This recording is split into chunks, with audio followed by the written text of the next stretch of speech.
Well, hey there, folks. I'm meteorologist Matt Barentine. We're keeping our eyes on the tropics. We do have an area, I'm going to call it a possibility at this point. We're way out ahead of this thing from the National Hurricane Center. It's just a situation where the models over the long term keep showing something wanting to develop. And so they've marked this up as a possibility for development in the long term, not so much the short term. You can see the next couple of days, 0%, then over the long term, more like 50%.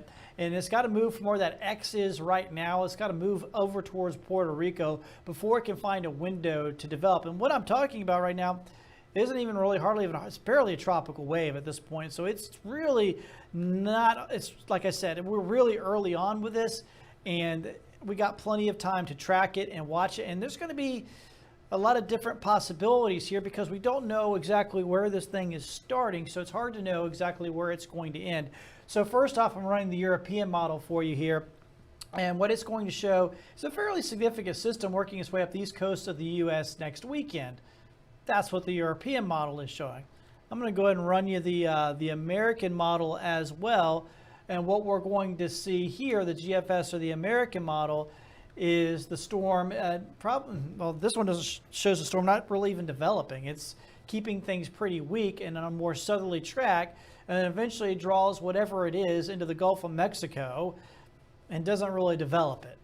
Okay? So these are two main models. One has a significant storm going up the east coast. The other has a very insignificant blob of rain moving into the Gulf of Mexico.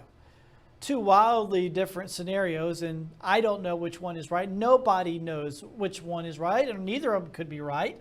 Could do something else completely entirely. It could never form at all.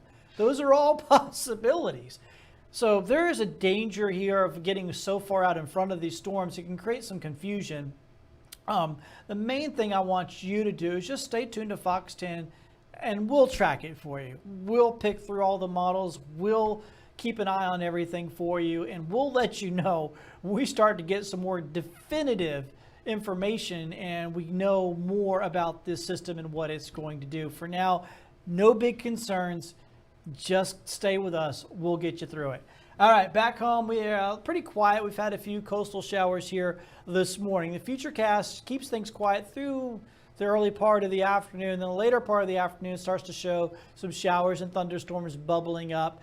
And it doesn't look like a whole lot, but we may have more filled in than that. Keep that in mind, because this model is showing into the afternoon here and then into the early evening as well. See, around 7, 8 o'clock, still showing it being pretty active here on the futurecast. So just be prepared.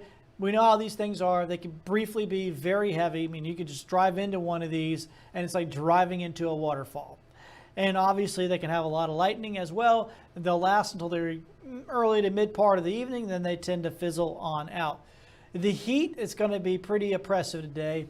Already before lunchtime, we're seeing Pascagoula get its heat index values up to 110. And it's smoking hot. So we got some heat out there. We do have a heat advisory up for the western half of our viewing area. We're going to see more of those this week, by the way, more heat advisories. Temperatures generally will be in the lower 90s.